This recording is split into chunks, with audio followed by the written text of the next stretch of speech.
How are you still hungry? Takes a lot of energy to summon my chi. Hello everyone and welcome, I'm Mr. Rand Comics and thank you for joining me in yet another video. Today I am bringing you a comic book haul, but it is a slightly different type of comic book haul. Because recently I haven't had as much money coming in, I haven't had as many comics coming in, so I haven't been able to do as many hauls for you. However, I have a very extensive collection of comic books which I bought before I started YouTube, which I've not shown off on this channel before.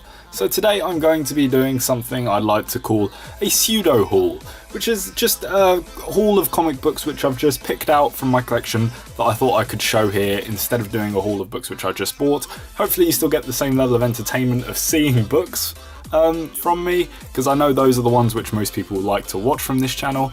Let me know what you think of this type of thing. This will be my first sort of pseudo haul and my last if people don't enjoy it, but who knows, you guys just let me know.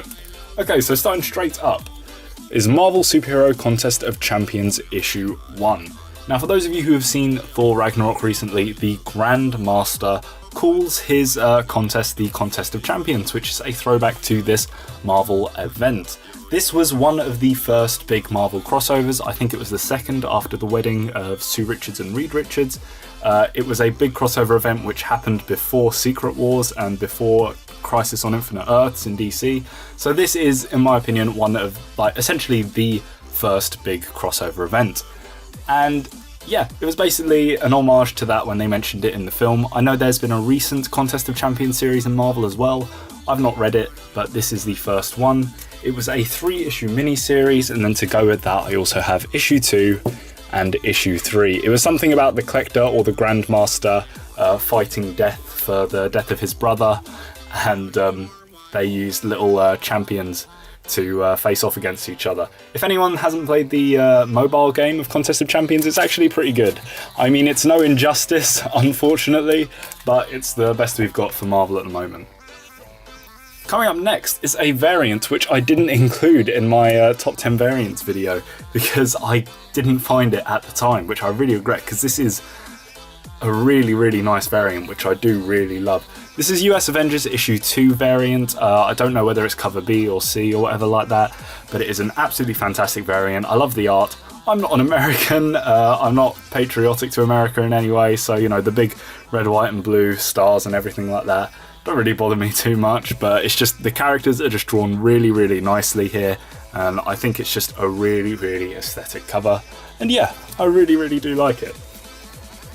What we got next? Okay, brownie points to anyone who can tell me what this comic book is. Chamber of Darkness issue 4, this is regarded as the Conan the Barbarian tryout. So it's not the first appearance of Conan the Barbarian, this book predates the first appearance of Conan the Barbarian, and this was Marvel trying out a type of story, sort of testing the waters to see if a comic like Conan the Barbarian would work. Of course, this was received very well, and they started doing Conan the Barbarian stuff. But you can look that up online, that's not just like theorising or anything like that, this is well regarded as the comic book tryout for Conan the Barbarian. So very happy to have that. I think that's a Bronze Age book, which is a really nice Bronze Age key issue to have, and quite a cheap one to spec on as well. I think I haven't checked the price for it recently. Another absolutely fantastic book. This is one of my absolute favourite books in my collection actually, and I don't bring it out often enough. What If issue 1. What If Spider-Man joined Fantastic Four? The first appearance of the Fantastic Five.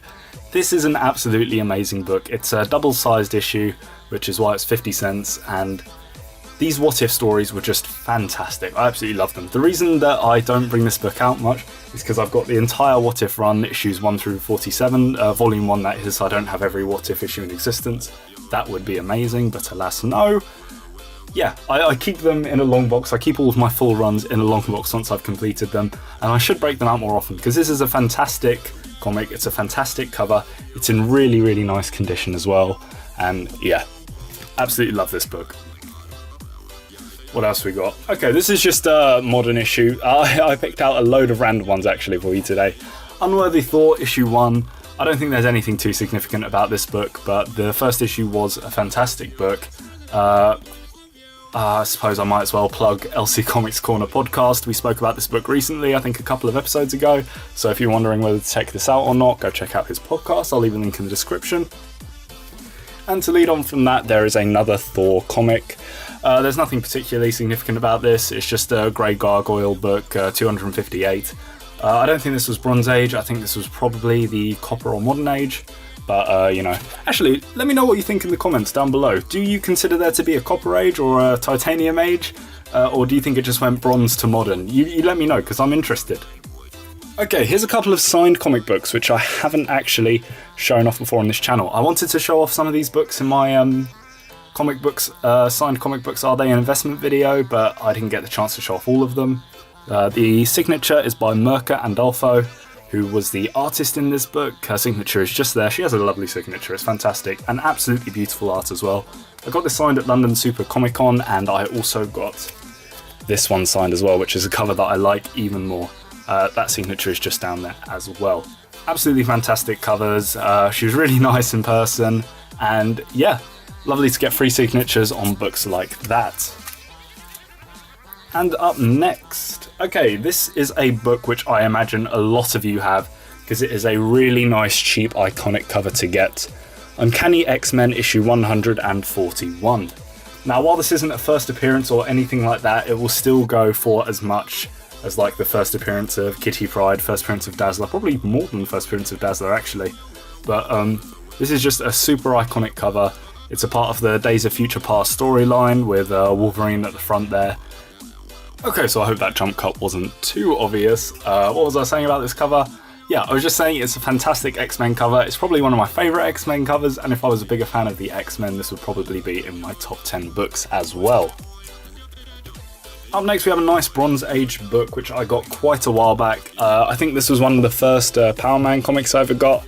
This was after it was Hero for Hire and it just started becoming Luke Cage Power Man. That was a police car that just drove past. Yeah, this is a nice book. It's not in great condition, it's a Pence copy. To be honest, I prefer Pence copies anyway, so that suits me, but I don't really mind the condition. This is just to complete my run of Heroes for Hire issue 1 right through to the end of Power Man and Iron Fist. One day I will complete that run, one day. I've got the most expensive issues. From here on in, it's just trying to get the rest of it. But yeah, it's nice to have. Okay, this next book is sort of a joke book. I mean, it's a key issue technically, I suppose, because it's the first appearance. Marvel Premiere issue 35. This is the first appearance of 3D Man. Brownie points to anyone who's heard of this superhero before, because I certainly hadn't until I came across this cover. Oh, wow. Okay. I mean, Marvel Premiere was just very well known for introducing first appearances of characters. They were just thrown off at the wall. Some of it would stick, some of it wouldn't. I mean, Iron Fist first premiered in Marvel Premiere issue 15, so yeah, they did have some big hitters from those, but some of them, like 3D Man, weren't as successful. I don't know what I can say about 3D Man, other than the fact that his name is 3D Man, and his costume is based around the fact that 3D glasses are different lenses colours. Yeah. Coming up next, we actually have another Marvel Premiere first appearance. This one I recently saw on Comic Haulic's channel that they got for $1, I think. This was in my dad's old collection, so he got it for 12p at cover price. Alice Cooper, Marvel Premiere issue 50, the first appearance of Alice Cooper in comic books. There you go, Alice's first comic book appearance. Don't know why. I don't know why Marvel decided to make a Alice Cooper comic book, but they did, and it's here. There it is.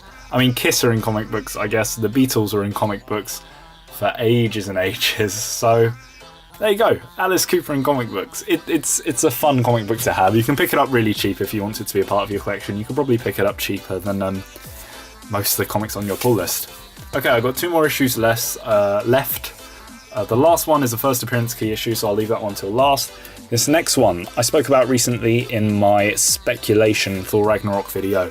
This is a book which I bought on the week that it came out. Mighty Thor issue 20. This is the first appearance of Volstagg as War Thor.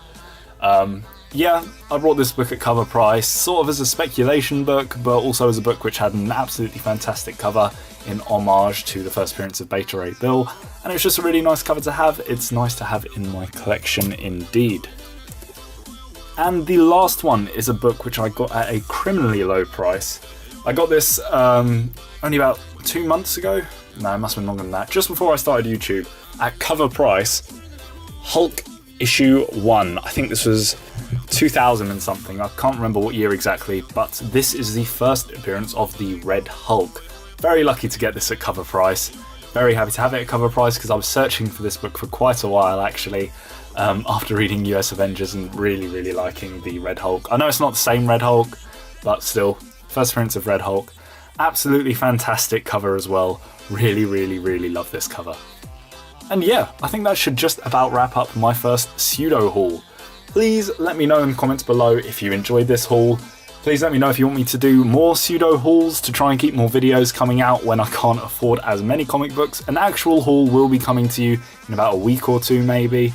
But if you did want more pseudo hauls, why don't you leave a comment down below about whether you want me to theme them? Like I could do Bronze Age pseudo hauls, Silver Age pseudo hauls, First Appearance pseudo hauls, or I don't know, female superhero pseudo hauls, or DC pseudo haul. Jeez, that would be a difficult one. But yeah, if you're new here, please feel free to subscribe. I do content regularly. And yeah, once again, I will be putting out that 100 subscriber contest entry video, just contest video, giveaway video. There you go, that's the one. I'll be picking that up probably by about the end of the week, so keep an eye out for that. I will see you all hopefully in the next video. Please remember to like, comment, subscribe. I've been Mr. Rand Comics. Goodbye.